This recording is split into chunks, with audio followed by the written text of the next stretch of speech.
Assalamualaikum teman-teman, hai semua. Di videoku kali ini aku mau membuat kue apem. Ini cara buatnya mudah banget, bahannya juga sangat sederhana dan hasilnya ini yang pasti enak banget. Buat teman-teman yang mau tahu gimana cara aku buatnya, yuk tonton terus videonya sampai selesai ya. Dan buat teman-teman yang belum subscribe channel aku, boleh di subscribe dulu ya biar aku lebih semangat lagi buat video-video baru.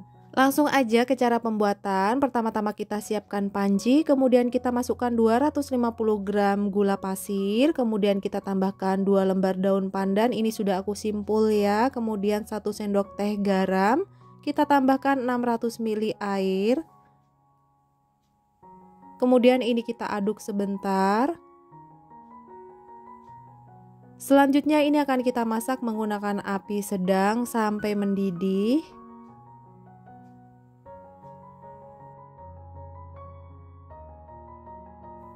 Nah, jika setelah mendidih seperti ini, kemudian kita matikan kompor dan ini akan kita diamkan. Selanjutnya kita siapkan mangkok yang agak besar, kemudian kita masukkan 250 gram tepung beras.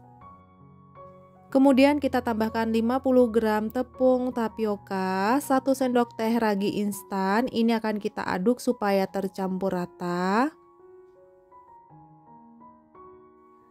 Setelah tercampur rata, kemudian kita masukkan air gula yang sudah kita masak tadi. Ini sudah hangat kuku ya, jadi tidak panas.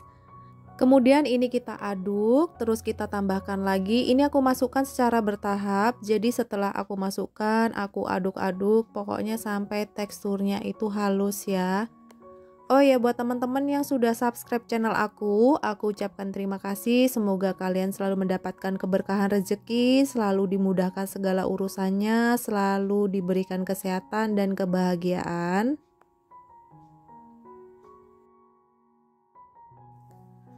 Nah, ini sisa airnya aku tuang semua, kemudian aku aduk sampai teksturnya halus. Jika teman-teman mau memastikan tidak ada tepung yang bergerindil, boleh disaring ya, tapi ini aku enggak.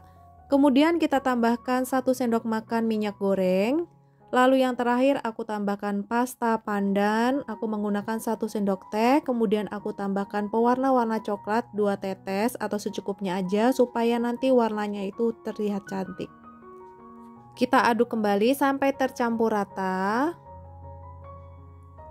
Untuk pewarnanya, jika teman-teman merasa kurang hijau, boleh ditambahkan pasta pandan atau juga boleh ditambahkan pewarna makanan warna hijau.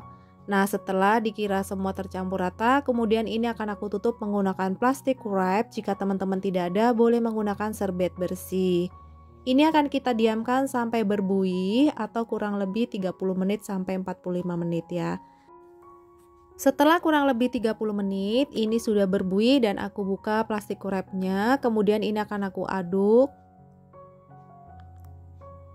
Nah, setelah itu ini akan aku tuang ke dalam loyang. Aku menggunakan loyang ukuran 20 cm. Dan di tahap ini teman-teman sudah bisa siapkan panci kukusan ya. Sebelum digunakan, loyangnya ini akan kita olesi menggunakan minyak sayur, bagian tengah dan pinggir-pinggirnya juga. Nah, untuk ukuran loyangnya, teman-teman boleh menggunakan ukuran loyang diameter 18 cm. Nah, ini loyangnya sudah siap, kemudian adonannya aku tuang ke dalam loyang. Kemudian ini akan aku kukus kurang lebih 25 menit. Kukusannya juga sudah aku siapkan sebelumnya dan airnya ini juga sudah mendidih.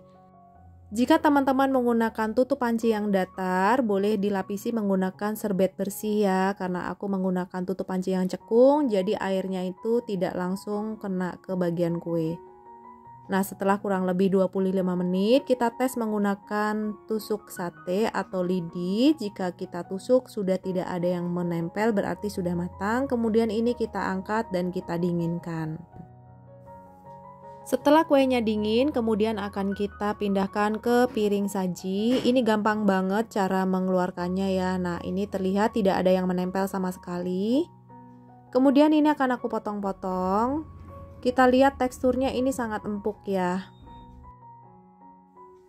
Nah, sekarang aku potong menggunakan scraper. Jika teman-teman mau menggunakan spatula juga boleh, atau menggunakan pisau juga boleh, silakan. Nah, hasilnya seperti ini, kelihatan bagian dalamnya bersarang atau berongga. Ini cantik banget, bisa untuk ide jualan atau untuk ide sajian pada saat acara keluarga atau kumpul bersama teman atau untuk ngopi di pagi hari. Sekarang aku cobain dulu ya gimana ini rasanya. Bismillah. Menurut aku rasanya enak banget, manisnya juga pas dan ini lembut banget ya, walau tidak pakai tape tetap enak. Buat teman-teman silahkan coba di rumah ya. Terima kasih yang sudah menonton video aku sampai habis. Dan jangan lupa like, comment, subscribe, dan juga aktifkan loncengnya supaya teman-teman tidak ketinggalan video-video baru dari aku. Terima kasih. Wassalamualaikum.